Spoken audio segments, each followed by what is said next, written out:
Boa tarde, gente.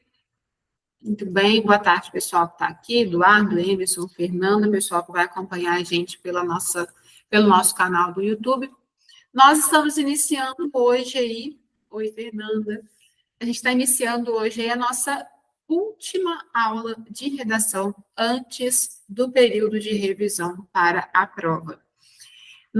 A nossa última aula de redação, né, gente? Ainda tem a aula do Bruno amanhã, que é o Bruno que vai arrematar com tudo, né? A minha parte aí, que é a parte realmente de estrutura, eu fecho com vocês hoje. Muito bem. A gente vai fechar essa aula falando sobre a importância do encadeamento textual. Eu já citei o encadeamento textual nas outras aulas, quando eu falo da construção dos parágrafos, quando eu falo da importância da ligação entre os parágrafos e dentro dos próprios parágrafos, é a relação que a gente tem na competência 4, que é a competência voltada justamente para os mecanismos de coesão e coerência. Mas não tem como não falar de coesão e coerência antes, né, quando a gente fala ali sobre a estrutura, a construção do parágrafo de introdução perfeito, o desenvolvimento perfeito. Então, à medida que a gente foi trabalhando tudo isso lá no início do ano e ao longo do curso, a gente foi ressaltando a importância dos mecanismos de coesão e coerência, obviamente. E agora a gente vai trabalhar, né, fechar mesmo a parte de ressaltar aí alguns elementos de coesão, para a gente ficar atento, para a gente não se esquecer dos papéis desses elementos, né, os sentidos que eles podem expressar, o que a gente pode usar, enfim. E ver no finalzinho, para fechar com chave de ouro, mais uma redação que foi considerada nota 1000. Então, a gente tem aí, em relação à competência 4, o que nós sabemos é aquela que vai avaliar, vai observar o uso dos recursos de coesão. Só que é um uso diversificado também.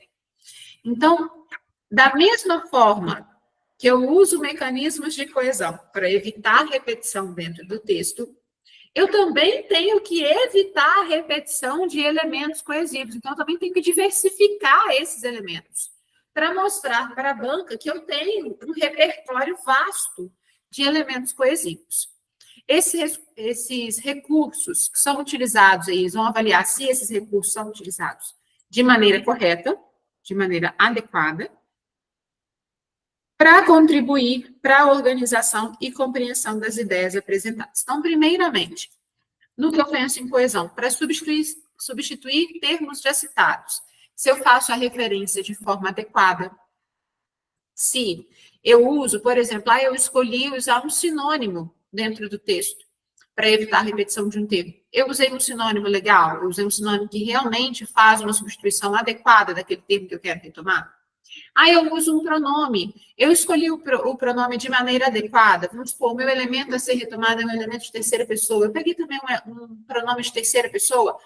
Vai fazer correspondência, né? Vai ter sentido, vai bater legal? Vai.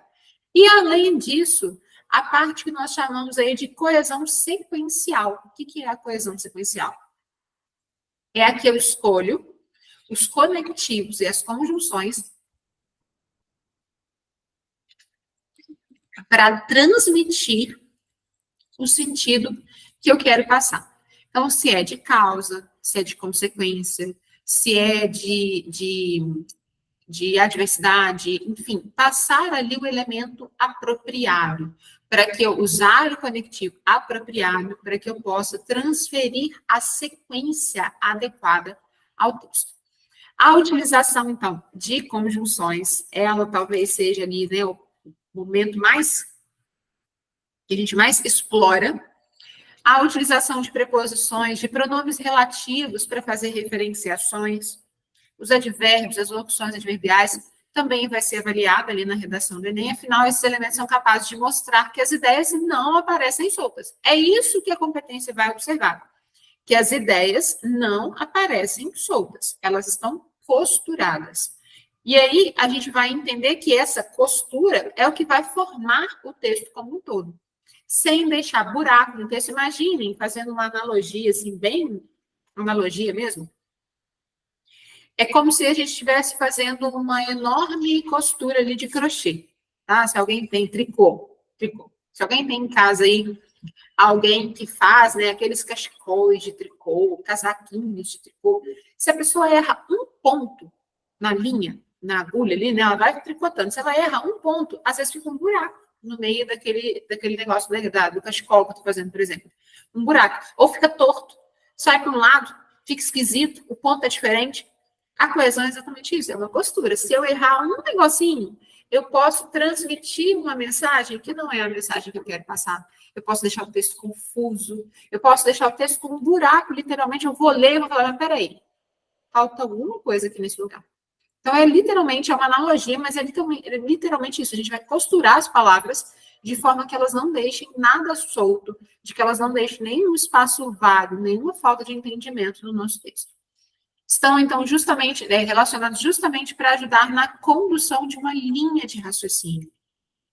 Lembra que desde o início eu tenho falado tanto com vocês sobre deixar o texto fluido, fazer com que o meu interlocutor, ao ler o meu texto, ele consiga captar exatamente aquilo que eu pretendia passar. Que ele vai ler do início ao fim, sem ter que voltar no texto em alguns momentos e ficar lá assim, peraí, o que é mesmo que ela quis dizer? O que ela falou aqui? Deixa eu ler mais um pouquinho de novo lá antes, para eu tentar entender. Não, eu quero deixar o texto fluido. A conduzir essa linha de raciocínio para que o meu examinador, para que o meu corretor compreenda de fato todos os pontos, todos os aspectos que eu pretendo passar na minha redação.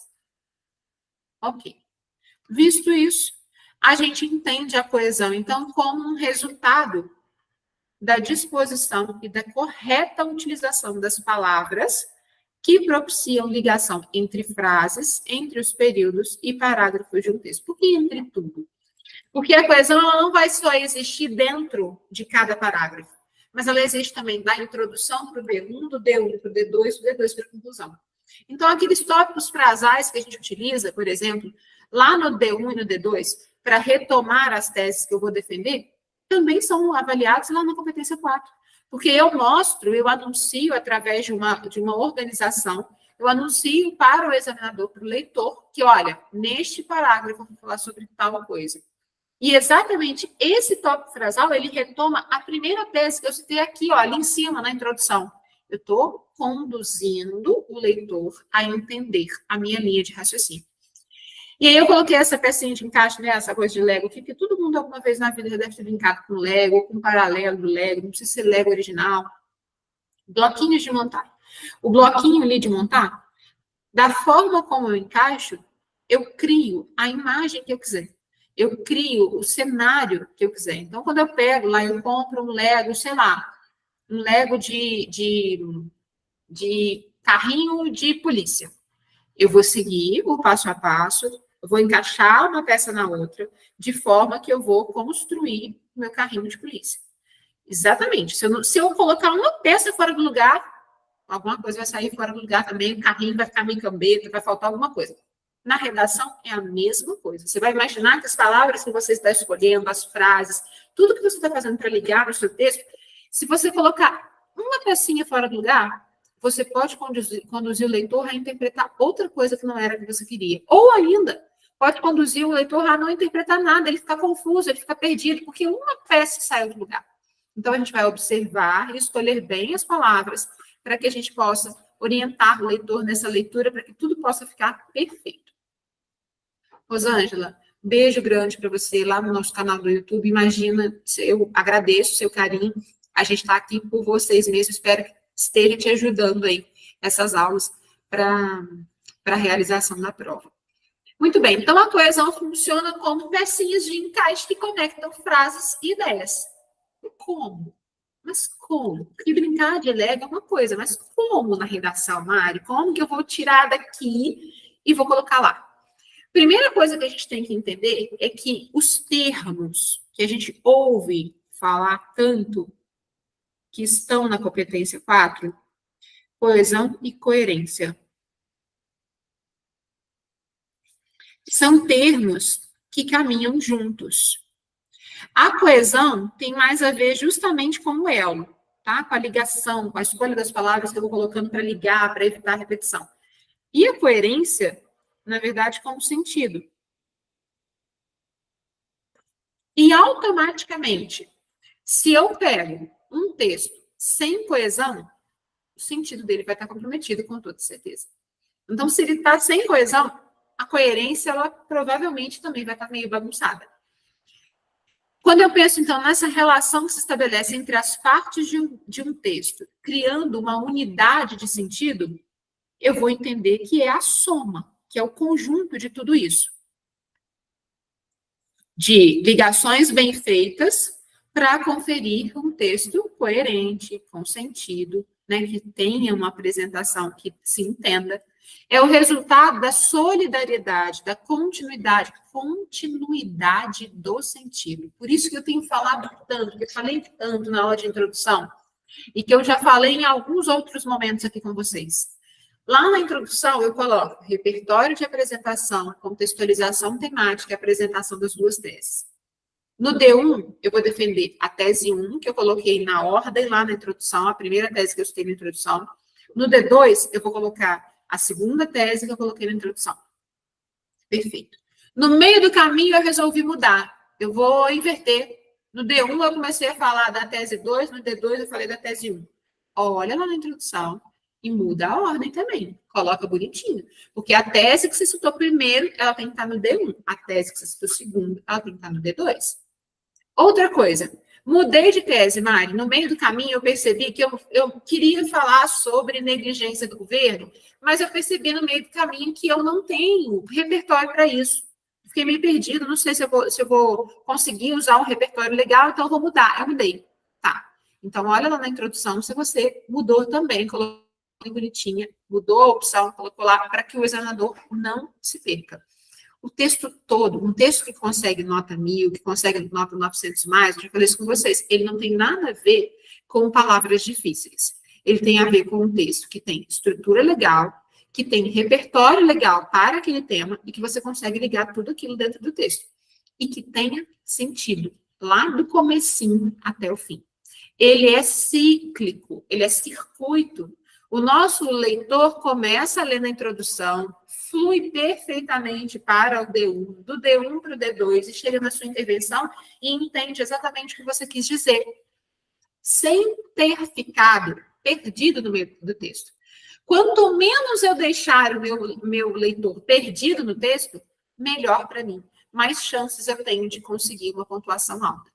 Mesmo que eu tenha alguns desvios na competência 1, que diz respeito ao uso da norma padrão do português, e mesmo que eu fale lá em algum ponto, eu esqueci uma vírgula, eu escrevi uma palavra errada, que eu fuja em algum momento da norma padrão, na competência 1, e que eu perca lá 80 pontos, que eu vá com 120 nela. Mas se eu garantir uma estrutura boa, legal, bem montada, dentro daqueles aspectos de como faz a introdução, de como faz o desenvolvimento, de todas as peças da intervenção, eu vou bem na competência 2. Se eu tenho um bom repertório, se eu mostro uma organização textual, eu vou bem na competência 2 e na 3. Se eu faço toda essa organização com o uso de mecanismos de coesão, com boas conjunções, bons conectivos, cada frase está bem ligada, eu vou bem na competência 4 também. E se a minha intervenção foi montada dentro daqueles critérios da nossa aula de conclusão, com os 5 elementos da intervenção, tudo bem direitinho, relacionado com o que eu defendia no texto, eu vou com 200 na competência 5. Pô, 4 dessas competências eu consigo 200, eu tenho 800. Se eu errar muito lá na competência 1 e ainda for com 120, eu fico com 920. Então, realmente a gente tentar entender que é a construção, o seu repertório, o seu entendimento do tema, junto com a estrutura, com a construção bem feita do seu texto, que não tem nada a ver com o uso de vocabulário difícil, você vai, sim, garantir uma pontuação elevada, tá? Então, está ligada ali a compreensão, a possibilidade de interpretação daquilo que se diz, escreve, ouve, vê, desenha, canta, etc. Obviamente, eu quero deixar tudo muito claro para que o meu leitor leia e entenda perfeitamente o que eu quero apresentar. Para que um texto seja, então, coerente, ele precisa ser lógico. galera, começou a falar de um ponto, vamos seguir esse ponto. Não se percam nas adjacências, né? Não comecem a tangenciar, a pensar em algumas possibilidades ali e ir para uns caminhos que, será que isso realmente tem a ver aqui com a proposta do texto, com a proposta temática, tem a ver com o que eu estou lendo no texto motivador, com a luz que o texto motivador me deu? Para a gente não se perder na logicidade do texto. Não pode haver contradição entre nenhuma das partes que compõem. Eu começo afirmando ao X na introdução. No D1 e no D2 eu mudo de ideia e eu vou defender outros pontos de vista que não tem nada a ver com as minhas teses que eu apresentei inicialmente. Na minha proposta de intervenção, eu coloco como agente um agente que não tem nada a ver com aquilo que eu me propus. Sei lá, eu falei que o problema é do governo, eu coloco lá como agente a mídia. Tá, mas está relacionando bem com a ideia que você defendeu? Tem como realmente a mídia participar disso ativamente, de alguma forma? Então, selecionem bem o que vocês vão colocar dentro do texto de vocês. E, logicamente, considerar o tipo de linguagem culta ou coloquial. Nós sabemos que a redação do Enem, ela prioriza a linguagem culta. O tipo de texto é um texto argumentativo. E a gente está escrevendo agora, não é uma narrativa, não é uma cartinha, não é nada. A gente está escrevendo um texto para uma banca examinadora. Então, obviamente, o nosso destinatário, a gente sabe que é um concurso. A gente vai policiar a nossa escrita ali, pensando exatamente no concurso. A competência 4, então, vai avaliar a coesão do seu texto em, basicamente, 3 aspectos. Repetições de palavras, de expressões, adequação e presença expressiva de elementos coesivos. Eu vou mostrar daqui a pouco como. Todo elemento coesivo, ele traz consigo um significado, principalmente as conjunções. E para não ser descontado, você tem que utilizar esses elementos de forma correta. Eu queria passar, na verdade, a ideia de conclusão. Aí, em vez de usar portanto, eu usei entretanto. Entretanto é adversativa, não tem nada a ver, é contrariedade, é oposição, não tem nada a ver com a ideia conclusiva.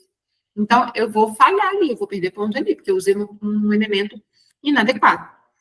Importante saber quais os significados contidos em cada um dos conectivos, como visto a seguir, vou mostrar para vocês daqui a pouco. E mais importante, utilizar somente os conectivos coesivos.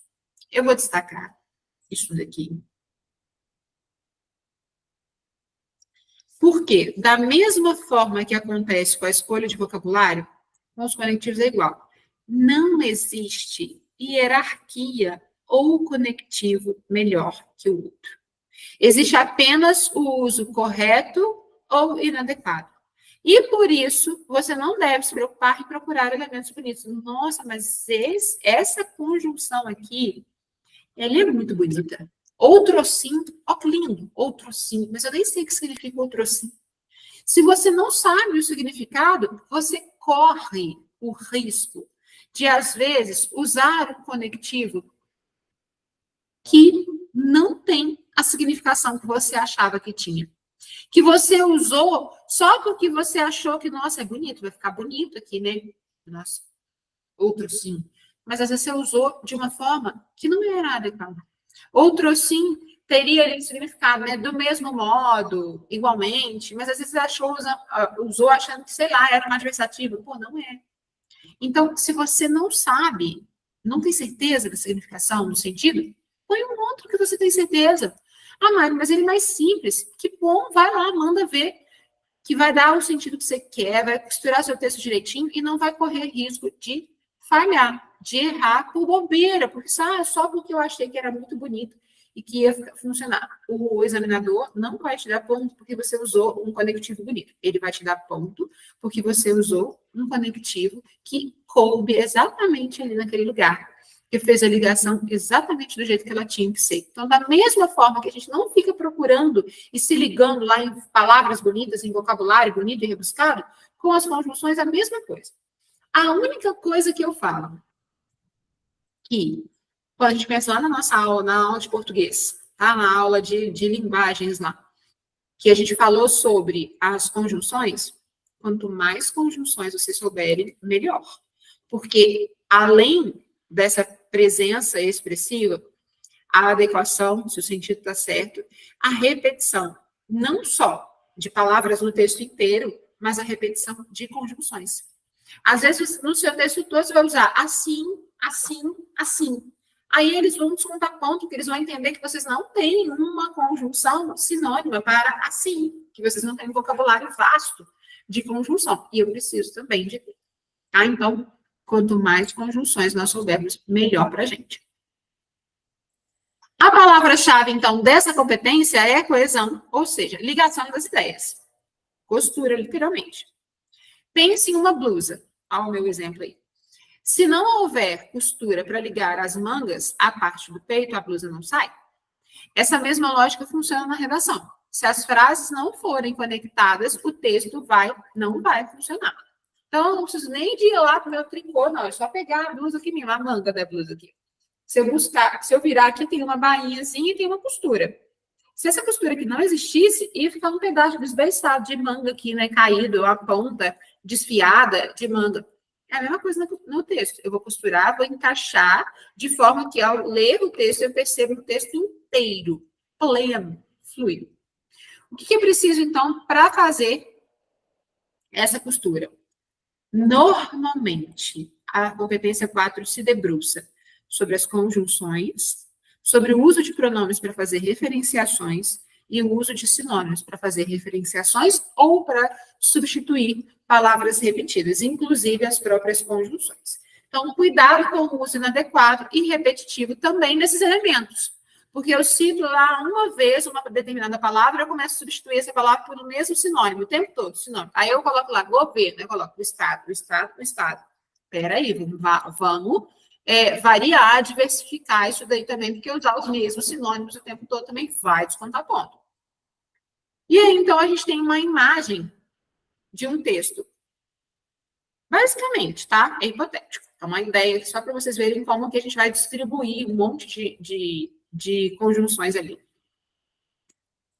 Olha, eu começo o texto, basicamente, vou lembrar lá das aulas iniciais, tá?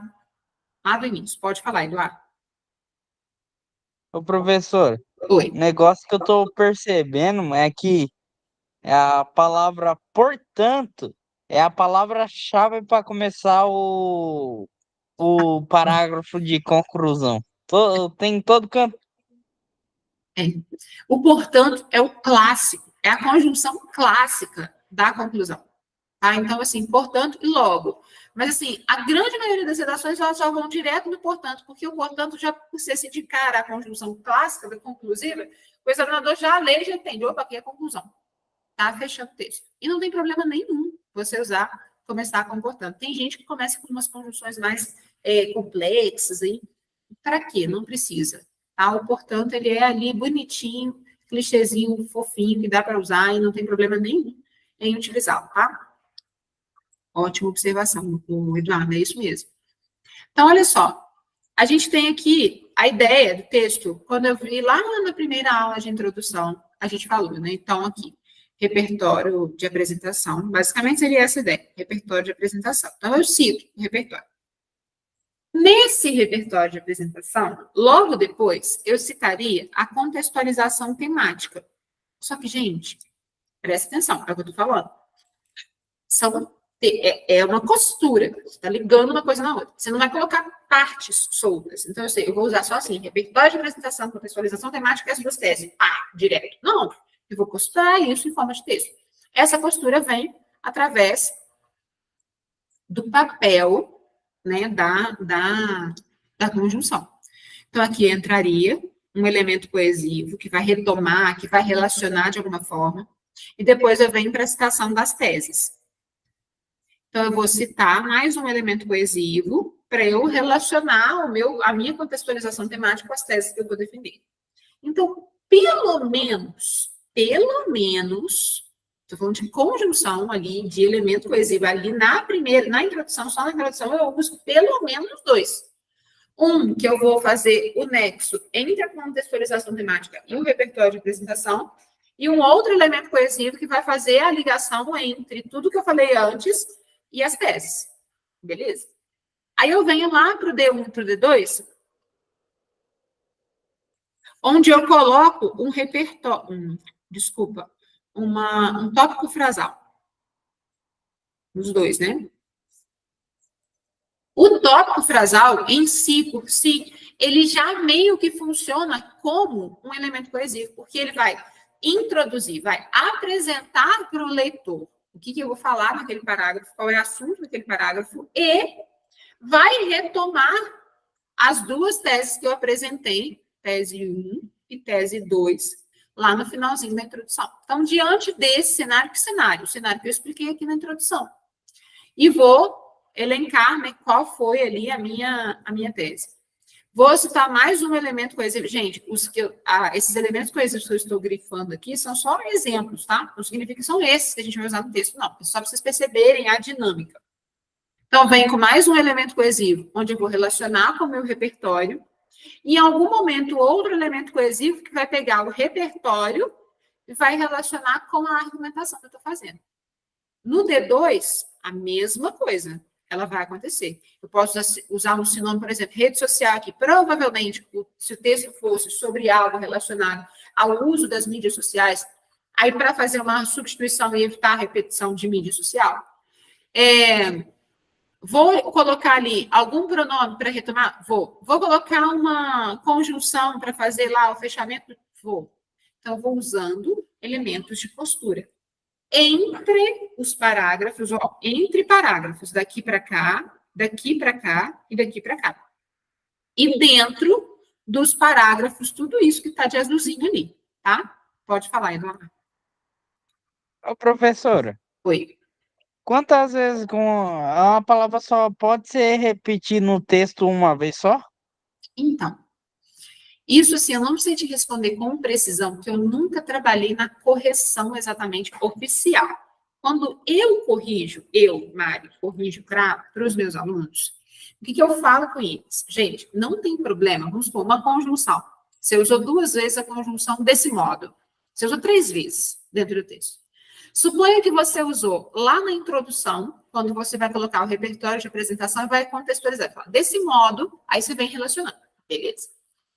Aí, por acaso, você usou no finalzinho ali do D1, você falou, né, usou fez o tópico frasal, fez o seu repertório, né, sociocultural, relacionou com a sua argumentação, e lá no finalzinho do D1, você fechou o seu parágrafo desse modo, é indiscutível que é necessário que se pense sobre o assunto. Você fechou dessa forma. E lá no final da conclusão, você usou desse modo de novo. Eu enxergo que se há um espaçamento entre esses usos, muito provavelmente ele vai passar. Agora, se você usa pertinho um do outro, você usou ali na introdução desse modo, usou o repertório falando desse modo no Brasil, e vai citar o tema. Aí logo ali no D1, você já começa no seu tópico frasal, você retoma a tese e já coloca logo depois. Desse modo, ficou muito perto, ficou muito próximo. Provavelmente ali você vai ter desconto de ponto, porque está muito perto.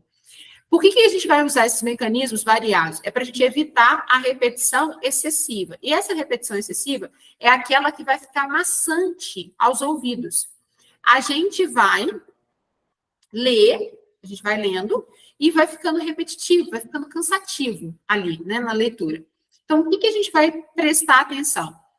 Evitar repetir, mas se repetir, se usar mais de uma vez uma mesma conjunção, uma mesma palavra, que elas estejam distantes, que não fiquem tão próximas, para não soar realmente aos ouvidos algo muito cansativo. Deu para entender?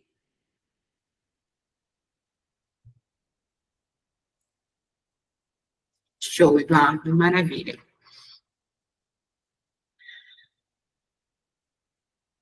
Tem uma dúvida lá no YouTube, um colega lá está perguntando, está dizendo o seguinte, Kaique, eu tenho um pouco de dúvida quanto ao local para pôr uma citação de desenvolvimento.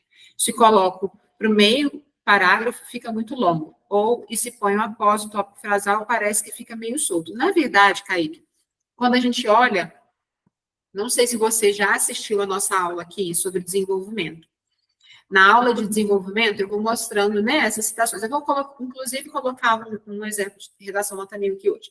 Mas nas redações que a gente vem observando, que tiveram nota 900 mais, normalmente está ficando logo depois do tópico frasal. Tá? A citação que você diz é o repertório sociocultural, né? Então, normalmente é o tópico frasal que retoma a tese, o repertório sociocultural, e logo depois do repertório, você faz uma argumentação, você mostra como aquele seu repertório relaciona com a tese que você está defendendo naquele parágrafo. Normalmente tem sido o repertório ali coladinho no tópico frasal. Mas tem algumas que vão primeiro do tópico frasal, argumentam e colocam o repertório sociocultural mais para depois. A maioria vem tópico frasal, repertório. Eu faria dessa forma, tópico frasal, repertório, porque eu acho que ficaria fácil de desenvolver. Não fica solto. Se você usa os conectivos legais ali adequados, você consegue relacionar o tópico frasal, a tese que você está elencando ali naquele tópico frasal, você já consegue relacionar com o repertório, você liga ali através de um mecanismo de coesão, de um conectivo, e não fica solto. Não vai ficar solto porque você tem que usar um mecanismo de coesão. Quando você usa, vamos supor, você citou ali, o seu repertório está lá assim, diante desse cenário, é imprescindível que se discuta sobre a negligência governamental. Bom, seu tópico frasal é esse, a sua tese que você vai defender ali é a negligência governamental. Aí você vem com um conectivo. Nesse contexto, tal pensador, tal filósofo afirma que, aí você vai e coloca lá a frase do filósofo. Ponto. Aí você vem com outro conectivo que é para você argumentar. Desse modo, é indiscutível que o Estado exerce força fundamental no que diz respeito ao assunto X. Então, você relaciona. Não está solto. Você está costurando com elementos coesivos. É por isso que não fica solto. Talvez se você só coloca, de fato, você pensa, nossa, mas é engraçado, está solto isso daqui, né? Nem parece que está ligado, que tem relação com o que eu estou defendendo. Mas às vezes também funciona. Tá? Eu vou mostrar um texto para vocês aqui no finalzinho da aula, que vocês vão ver como essa costura é feita. Enfim, então, esse esquema que está aqui, como eu disse, não é que vocês vão usar essas palavras, tem que usar esse, entretanto, internet, não, não é isso. É que vocês percebam que dentro do texto a gente vai usando alguns elementos para irem ligando as partes que a gente está utilizando. Para a adequação, então, a gente vai pensar exatamente... eu coloquei essa parte, já tinha escrito ali, desculpa, vou pular, porque eu tinha colocado atrás, tá? A gente vai pensar exatamente nos sentidos que a gente está expressando. Eu quero dar a ideia de relevância, de prioridade. Então, eu posso colocar em primeiro lugar, antes de mais nada, em princípio, primeiramente, na aula de desenvolvimento, eu falo sobre a construção do tópico frasal. Beleza, Kaique, show de bola. Eu falo sobre a construção do tópico frasal e deixo lá para vocês no material uma série de tópicos frasais que vocês podem escolher. Lá, bom, é esse aqui que eu vou adotar no meu texto. Então, fica mais fácil para a gente utilizar esses princípios de prioridade e de relevância. Agora, semelhança e comparação. Suponha que no meu repertório de apresentação, eu cito um filme, uma série, em que o personagem tem um comportamento X, e esse comportamento X é a mesma coisa que eu verifico hoje no dia a dia, na nossa sociedade, em relação ao tema que eu estou discutindo no meu texto. Aí, então, eu quero mostrar que o repertório ele é semelhante, que o que se passa lá na ficção é semelhante à realidade que a gente está vivendo. Então, eu posso usar, logo depois de citar o repertório, eu posso colocar igualmente, da mesma forma, assim também no Brasil, nos dias atuais, e eu vou citar o tema. Do mesmo modo, similarmente, enfim, que tem mais uma série de coisas. Condição ou hipótese, se, caso, eventualmente, adição e continuação. Além disso, ademais, outro sim, ainda mais, por outro lado, também, e nem, não só, mas também, como também, então pensem nas ideias que vocês estão discutindo. O que eu vou acrescentar aqui é uma soma, é algo que dá continuidade ao que eu já tinha falado, então eu posso usar um além disso, eu posso usar um ademais, e etc. Ilustração ou esclarecimento, por exemplo, só para ilustrar, isto é, quer dizer, em outras palavras, a saber, ou seja, aliás. Propósito e finalidade, com o fim de, a fim de, com o propósito. Resumo ou recapitulação, em suma, em síntese, em conclusão, enfim, em resumo. Portanto, olha o portanto aí. A causa e a consequência, por conseguinte, como resultado. Então, aqui, gente, eu coloquei uma lista, tá? Não vou ficar lendo a lista toda, porque a aula está passando e a gente vai acabar perdendo tempo só nessa leitura. Mas esse material fica aqui disponível para vocês. Para a galera do YouTube, o vídeo está gravado. Vai ficar aqui, né? Disponível. E para a galera do curso, tem um material que sobe lá na plataforma que vocês podem ter acesso. Então, tranquilo, só para vocês pensarem nessas possíveis conjunções. Então, a gente vai ter que ter em mente que, além de conhecer o significado de cada um desses conectivos, é válido ter uma variedade deles. É o que eu falo lá na aula de português. Quanto mais conjunções nós soubermos, melhor para a gente. Isso é importante, pois o ideal é que a gente não repita o uso de conectivos, o ideal, tá? Se por acaso repetir uma vez, que está distante, provavelmente não vai perder ponto nisso. Se você souber substituir por outro, maravilha, melhor ainda. A repetição de palavras que não sejam elementos coesivos também é descontada aqui, isso é fato, né? Usar o tempo todo, eu estou usando sociedade, eu uso dentro da sociedade, pô, usando a corpo civil, né? A população, sei lá, para substituir.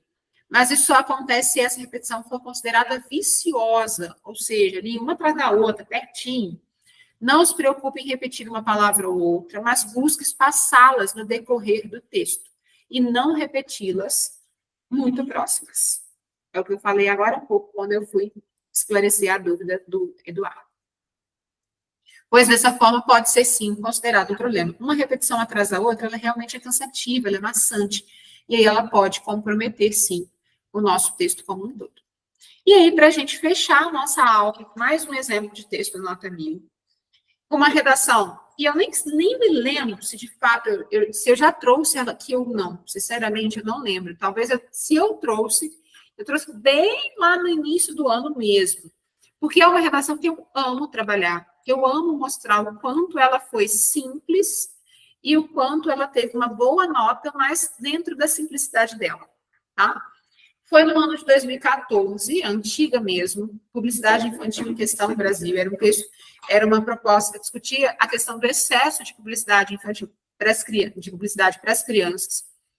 E aí, essa questão para mim aqui, eu não me lembro se é uma autora, eu acho que é uma autora, foi uma menina que escreveu, mas assim, eu achei ela muito simples, mas muito bem escrita, muito bem formulada dentro da ideia, da estrutura, das conjunções, etc. Então, na introdução, ela diz: a publicidade infantil movimenta bilhões de dólares e é responsável por considerável aumento no número de vendas de produtos e serviços direcionados às crianças. No Brasil, o debate, ela começa usando o repertório de apresentação dela, na verdade, é um fato concreto. Ela usa uma coisa que é um fato concreto, visível. E ela relaciona com o tema. No Brasil, o debate sobre a publicidade infantil representa uma questão que envolve interesses diversos. Nesse contexto, o governo deve regulamentar a veiculação e o conteúdo de campanhas publicitárias voltadas às crianças, pois, do contrário, elas podem ser prejudicadas em sua formação com prejuízos físicos, psicológicos e emocionais. Então, olha só, na defesa dela, o excesso de propagandas, as teses que ela vai trabalhar, o excesso de propagandas pode trazer prejuízos físicos e psicológicos e emocionais. Como ela distribui isso? A gente fica pensando, nossa, mas como ela vai distribuir isso, né? No argumento 1, lá no D1, ela fala o seguinte: em primeiro lugar, nota-se que as propagandas voltadas ao público mais jovem podem influir nos hábitos alimentares, podendo alterar, consequentemente, o desenvolvimento físico e a saúde das crianças. Então, ela retoma a tese 1, desenvolvimento físico. Os brindes que acompanham as refeições infantis ofertados pelas grandes redes de lanchonetes, por exemplo, aumentam o consumo de alimentos muito calóricos e prejudiciais à saúde pelas crianças interessadas nos prêmios. E aí, então, ela mostra com um repertório que, na verdade, é um fato concreto também, é um exemplo de algo visível nos dias atuais. Ela não cita nomes, mas ela faz a gente pensar, de fato, em quais redes de lanchonetes ofertam aí primeiro brinquedo antes do produto. Pensem nas propagandas, né, dessas redes de lanchonetes, que eu tenho um programa lá, o lanche para criança. Primeira coisa que aparece no lanche da criança é o brinquedo, depois o lanche. E aí a criança se interessa pelo brinquedo, ela vai consumir. Esse aumento na ingestão, aí agora ela vai argumentar, esse aumento na ingestão de alimentos pouco saudáveis pode acarretar o surgimento precoce de doenças como a obesidade. Então, de fato, ela mostra que esse excesso pode atrapalhar o desenvolvimento físico, uma vez que pode levar, por exemplo, à obesidade. No D2, ela fala, em segundo lugar, observa-se que a publicidade infantil é um estímulo ao consumismo desde a mais tenra idade. Foi a palavra mais difícil que ela usou no texto, tenra. O consumo de brinquedos e aparelhos eletrônicos modifica os hábitos comportamentais de muitas crianças, que, para conseguir acompanhar as novas brincadeiras dos colegas, pedem presentes cada vez mais caros aos pais. Quando esses não podem comprá-los, as crianças podem ser vítimas de piadas maldosas por parte dos outros, podendo também ser excluídas de determinados círculos de amizade, o que prejudica o desenvolvimento emocional e psicológico dela. Ela comprovou, com um exemplo concreto também, como que o fato de a criança querer cada vez mais um brinquedo X para ela fazer parte de um grupinho, só que nesse grupo, ela não faz parte do grupinho. Se ela não faz parte do grupinho, ela é ridicularizada, emocionalmente, psicologicamente, ela fica mal. Ela usou isso como exemplos concretos. Pensem bem, assim, talvez ela tenha realmente chegado na nota 1000, era 2014. A gente não tinha tantas coisas, tanta evolução em relação às redações que obtiveram nota máxima em relação à estrutura que a gente tem visto hoje. Mas olha a questão da escrita, da organização, das coisas que não se perdem, da coesão do texto bem feita. E aí vem para a intervenção. Em decorrência disso, cabe ao governo federal e ao terceiro setor a tarefa de reverter esse fato. O terceiro setor, quem que é? Ela vai detalhar. Composto por associações que buscam se organizar para conseguir melhorias na sociedade, deve conscientizar, por meio de palestras e grupos de discussão, os pais e os familiares das crianças, para que discutam com elas a respeito do consumismo e dos males físicos. Por fim, o Estado deve regular os conteúdos veiculados nas campanhas publicitárias, para que essas não tentem convencer pessoas que ainda não têm o senso crítico desenvolvido. Além disso, ele deve multar as empresas publicitárias que não respeitarem suas determinações. Com esses atos, a publicidade infantil deixará de ser tão prejudicial e as crianças brasileiras poderão crescer e se desenvolver de forma mais saudável. E aí fecha o texto de maneira exemplar com a intervenção, ok? Então, aqui a gente tem a nossa conclusão. Alguma dúvida até aqui? Ótimo. Pessoal que está acompanhando também no YouTube, assim, quem está vendo a aula aqui hoje pela primeira vez, os vídeos estão todos na playlist, como é que fala? De redação, na nossa playlist de redação no nosso canal, tá? Redação sob medida. Ali a gente tem, vocês vão ter todas as minhas aulas de estrutura, onde eu falo sobre os tipos de introdução, a introdução perfeita, a construção passo a passo da construção passo a passo da introdução, a construção passo a passo dos desenvolvimentos, alguns exemplos de repertórios para determinados temas. Nas aulas do Bruno, do professor Bruno, vocês terão ali um leque gigantesco de temas e de repertórios para esses temas. Então, dá tempo ainda, tá? Essa é a minha última aula com vocês hoje, antes do revisional. O Bruno tem ali também, né, a última aula dele amanhã, então. Então, quem ainda não pegou, a gente vai ter aí a semana do saco cheio e a semana do feriado, para que vocês possam colocar em prática isso. Nossa, aquela parte do desenvolvimento ainda está pegando um pouquinho. Vai lá na aula de desenvolvimento, busca lá, assiste, todas estão com títulos direitinho, dá para vocês acharem, para que vocês possam se sentir seguros para isso. Depois do feriado, a gente vem com a parte do revisional. Lá eu vou incrementar ainda mais essas dicas, revisar aquilo que é essencial, aquilo que funciona, que realmente faz vocês produzirem uma boa redação. E qualquer dúvida que vocês tiverem, vocês que estão aqui no curso, né, que estão aqui na sala, que tem o nosso contato do grupo do WhatsApp, qualquer dúvida, mandem mensagem no grupo, mandem mensagem para mim no particular. Quem está no YouTube, está assistindo as nossas aulas aqui pelo YouTube, deixa um recado no vídeo, entre em contato com a gente pelos comentários, que eu volto para esclarecer. Mas tenham a certeza de que vocês trilharam até agora um excelente caminho. Então, não há dúvida de que chegarão lá em novembro preparados, tranquilos, com a cabeça no lugar, eu acho que isso é essencial, sem a ansiedade, sem a apreensão, mas com a certeza de que vocês vão fazer uma boa prova, vão fazer uma boa redação. Vou dar uma pausa, a gente não se encontra na próxima semana, na semana do feriado, mas a gente volta ali na nossa revisão, no nosso aulão de véspera, lá na semana da prova, realmente, para que vocês possam tirar as últimas dúvidas, beleza? Muito obrigada pela presença, pela participação de vocês todos. Pessoal que está acompanhando no YouTube também, muito obrigada pela presença aqui hoje. Que vocês tenham uma excelente semana e qualquer coisa que precisarem, eu estou aqui às ordens. Beleza, pessoal? Beijo grande, fiquem com Deus e até a nossa próxima aula, se Deus quiser. Tchau, tchau.